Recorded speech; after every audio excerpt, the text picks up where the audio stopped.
మామ నాకు ప్రమోషన్ వచ్చింది. కంగ్రాట్స్ రా. ఈరోజు నైట్ పార్టీ ఉంది, మీ ఇద్దరు కంపల్సరిగా రావాలి. సరేరా. అంటే ఇప్పుడు వండడం కడగడం ఉడవడం అన్నీ నేనే చేయాలా? జరగనివ్వను, అస్సలు జరగనివ్వను. అమ్మగారు, పార్టీకి ఎంతమంది వస్తున్నారేంటి? 30 మంది రావచ్చే. ఎంతవరకు ఖర్చు అవుతుంది? ఒక 40,000 దాకా ఖర్చు అవుతుంది. అయ్యయ్యో, మీరు కూడా అదే పని చేస్తున్నారు. ఏమైంది? ఇంతకు ముందు వేరే వాళ్ళ ఇంట్లో పని చేస్తాంటి కదా, వాళ్ళు మీలాగే ఉన్న డబ్బంతా జల్సాలకు పార్టీలకు ఖర్చు పెట్టేశారు. వాళ్ళ ఆయనకి హెల్త్ బాగాలేక సడన్ గా చనిపోయినాడు.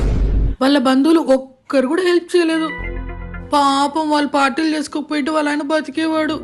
సర్లే, మీరు కూడా పార్టీలు చేసుకోండి అమ్మగారు. ధర్ని, అందరికీ చెప్పేసిన సాయంత్రం అందరూ వస్తున్నారు. సర్లే, ఇప్పుడు అందరికి కాల్ చేసి పార్టీ క్యాన్సిల్ అని చెప్పు. అదెట్లా చెప్తారే? నువ్వు చెప్తావా లేదా? నా పరువు అంతా పోతాదే. అందరూ